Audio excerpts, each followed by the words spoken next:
today is either going to be a really light one for you or a really tough one.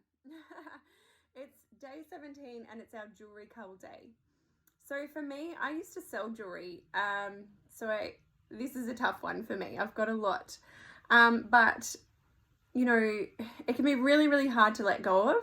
I've got some sentimental pieces because you do get that sentimental attachment to jewelry, and sometimes you wore it to an event or it was passed down from you and things like that. So you really got to ask yourself when you're putting things in the keep pile, does this bring me joy? And also, have I worn it in the last 12 months as well? So keep those two things in mind when you are putting things in your keep pile. You're also going to have a sell pile, which is obviously jewelry that's in really nice condition and things like that.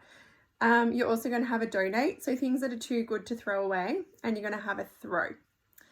And I think the main thing from this is how you're going to store your jewelry afterwards. And so you can buy like little stands, and I've got one, so it's just like one that you would put on your dresser. I've just got mine on my bathroom bench because I've got a really long bench, but in there is the jewelry that I wear a lot, so I can just easily grab it. The jewelry that I wear on occasion, so not very often, I've actually got, it's a bigger tub of this, and it's got the dividers in it. And so what you can do is you can grab calico bags or the boxes that they come in, just make sure that they're in something like a box or a calico bag, and you can store them in these, and that just makes things so much more simple. And then you can put this wherever you like, in a cupboard, in a drawer, wherever it fits. And these are just from the reject shop.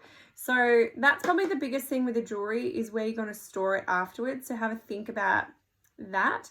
Have a place to put your jewelry that you wear every day, like your everyday sort of jewelry, and then have a place for your occasional jewelry.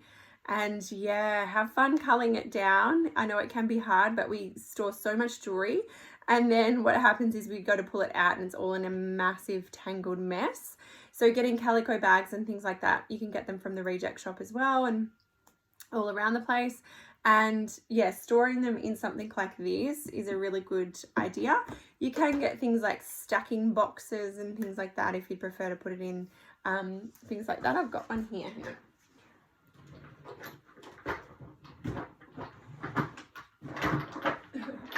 I've got a lot happening in this. So I've got I've got oils in it now, but these are just from Big W.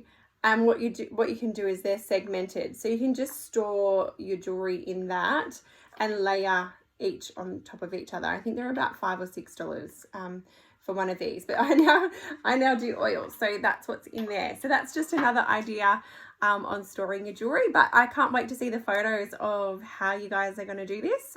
Jewelry is one of my favorite things to play with, so I can't wait to see yours.